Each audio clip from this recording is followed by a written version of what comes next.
After more than a year and a half of war, a ceasefire deal between Israel and Hamas is now in effect after being initially delayed. 3 hostages have been released from Gaza, while 90 Palestinian prisoners are being transferred out of Israeli jails. It begins one of the largest prisoner and hostage deals in modern history.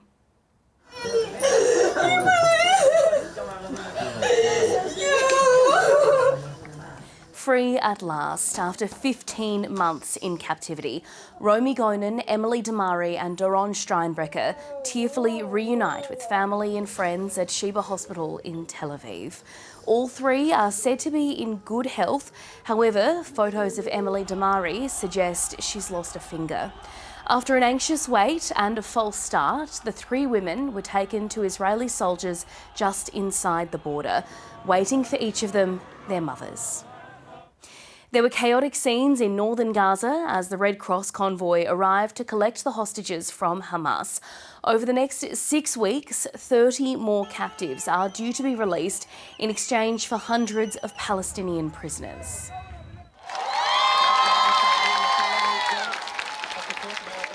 There were cheers in Tel Aviv's Hostages Square as first images of freed abductees were broadcast. Relatives of Romi Gonen waited and watched to finally see their loved one returned to safety.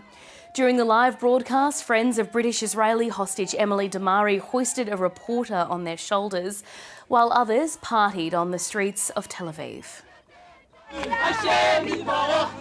I wish she comes home safely and healthy.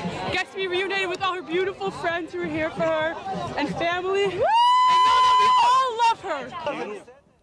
Israeli Prime Minister Benjamin Netanyahu delayed the start of the deal by a few hours, alleging Hamas did not provide names of hostages in time. Here he is receiving the news of the successful release.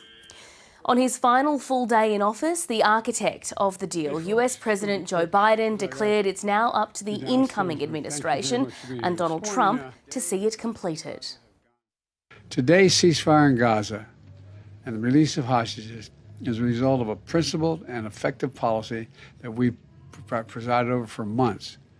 And we got here without a wider war in the Middle East than many predicted. And now it falls on the next administration to help implement this deal.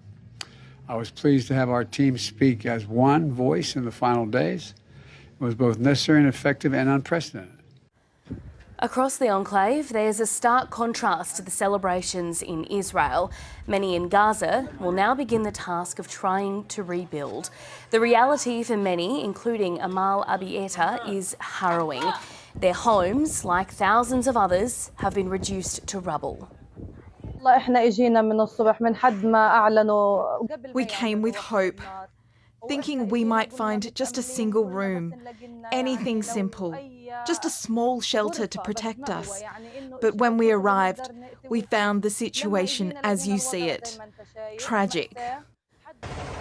Much needed aid is now flowing into Gaza at the Rafah border. The deal requires 600 truckloads of aid to be allowed into Gaza every day of the initial 6-week ceasefire, including 50 carrying fuel. Half will be directed to Gaza's north, where experts have warned famine is imminent.